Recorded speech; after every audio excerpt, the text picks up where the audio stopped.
Good morning, children. How was your Eid celebration? I hope that you had celebrated Eid safely with your families by following the government guidelines.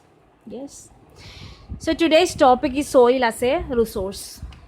We know that soil is very important for human beings as well as other living organisms. Isn't it? We depend upon soil for our food, clothes, shelter, and medicine, all of which either directly or indirectly.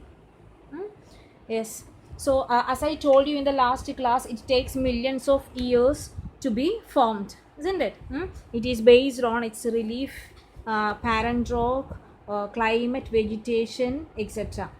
Which means easily says that we all are having some of the what features. It can be external features or our behavior. All these things will be based on our parents and grandparents, which means that our skin color, type of hair, whether it is curly or straight hair, all these are depending upon our parents. We may have our mother's hair, isn't it? Like that, like that's an example, just an example. Like that, from which particular rock that soil develops, that rock's characters will be there, or characteristics, not characters, sorry, characteristics will be there for that particular soil also. Okay, I hope that now you understood. Yes. All these are different factors of soil formation based on climate, vegetation, and mainly its bedrock or parent rock. Yes. And there will be different changes in that particular bedrock when it gets temperature and other forces like wind, water, and decompose, even some decomposes. All these are all these are the main factors for the formation of different types of soil. So on the basis of all these factors, soils can be like color, its thickness, texture, age, chemical and physical properties. Soils can be divided into different types. In India, we mainly see soils such as alluvial soil, black soil, red and yellow soil, laterite soil, and arid soil, that is dry, that is seen in dry regions, that arid soil. Okay. Yes. So first of all, on the body you can see alluvial soil. We are going to go through alluvial soil. So it is the most widely spread soil. Yes. So the northern plains, the entire northern region is covered with alluvial soil, which are made of or which are deposited by the Indus, the Ganga, and the Brahmaputra rivers. It consists of various proportions of sand, silt, and clay. Okay.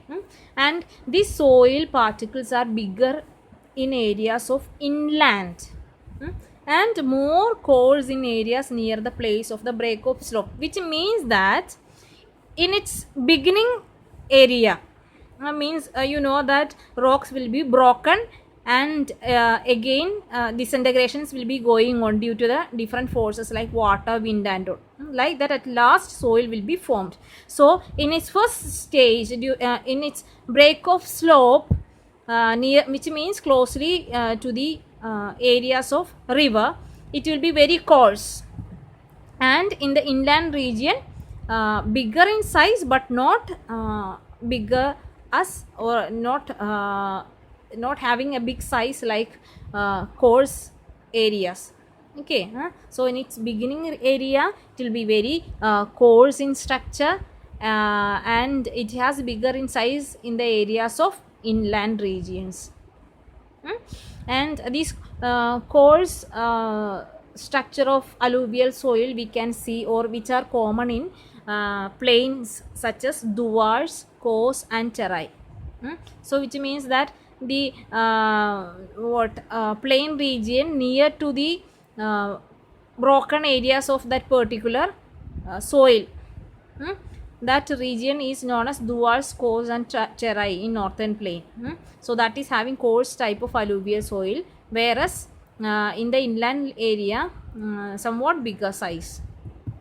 And according to its age, Alluvial soil is divided into old alluvial soil, that is Bangar, and new alluvial soil, that is Khadar. These are local names. Bhangar, that is old alluvial soil, has Kangar nodules. Kangar means limestone, lime nodules. Okay. Whereas Ghatar, that is new alluvial soil, which has more fine particles and fertile than Bangar. So new alluvial soil is always fertile than the old alluvial soil.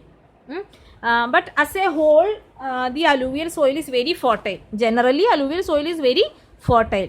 And mostly the soil contain adequate proportion of potash, phosphoric acid and lime, which are very much good for the growth of food, sugar cane, paddy, wheat and other cereal and pulse crops. So due to its high fertility, these alluvial regions are highly populated, which means that these regions are very good for cultivation. That is why it is densely populated also. For example, it's not given in your textbook, UP, Uttar Pradesh. Okay, that is the highly populated state in our country. It has more than 19 crores of people. So these much crores of people are living there itself, which means that that area is a part of northern plain. It is very fertile. That's why more people are there in that state, and their main occupation is cultivation. Okay, yes. Then the next type of soil is black soil. As the name shows, it is black in color.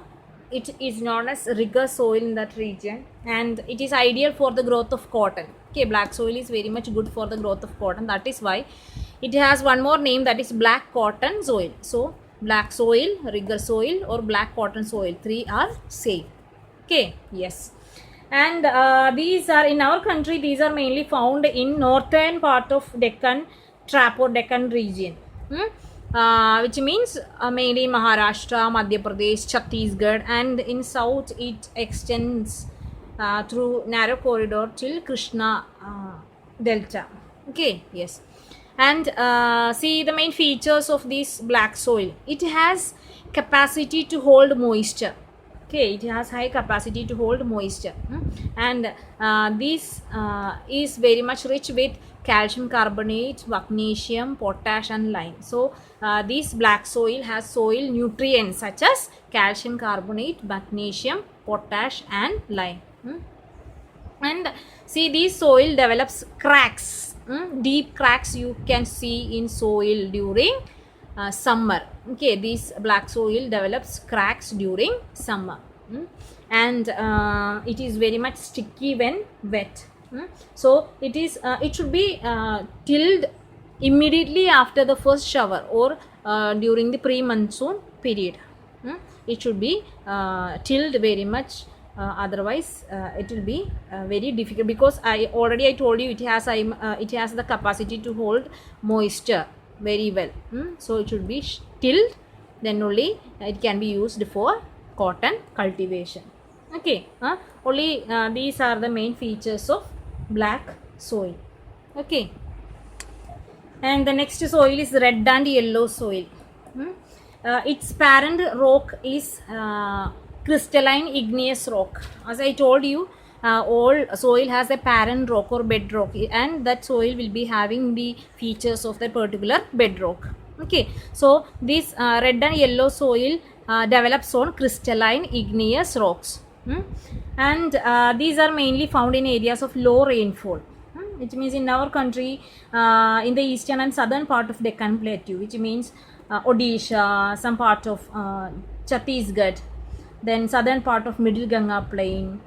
So in this region we can see, red and yellow soil.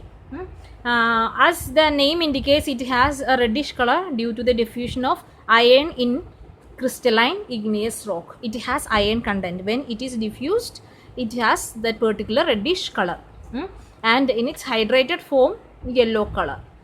Okay, so the only this much is the this much are the features of red and yellow soil.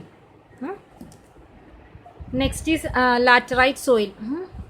the word laterite is derived from the Latin word later, which means brick. And this type of soil can be seen in areas of, or which develops in areas of high rainfall and temperature. So in our country, mainly in Karnataka, Kerala, Tamil Nadu, in some part of Madhya Pradesh, we can see this type of soil, that is laterite soil. And as it is developed in the areas of high rainfall and high temperature area, its humus content will be very low. Means due to its high temperature, humus content will not be there, and due to heavy rainfall, leaching will be very high. So humus content will be very less. Okay. And if we use proper doses of manures and fertilizers, even if there is no humus content, it can be used for cultivation, but we need proper manures and fertilizers. And in hilly areas of Kerala and Tamil Nadu, even in Assam region, we can see this type of laterite soil. Okay, sorry, I forgot to tell you about that. So in hilly areas of these regions like Kerala, Tamil Nadu, Assam, tea and coffee is cultivated. Yes. And red laterite soil, that is very much ideal for the growth of cashew nuts. Cashew nuts, that's why in Kerala, Tamil Nadu regions, cashew nuts are also cultivated. Okay. So these are the main features of laterite soil. Yes. And the next type of soil, that is arid soil, I will be giving later. Okay. So only this much for today. Please go through the main features of alluvial soil, black soil, and red soil, and also laterite soil in your textbook, page number 8 and 10. In page number 9 you can see a map. Okay. Yes. So please read it very well, and if you have any doubt, please make a call. Thank you.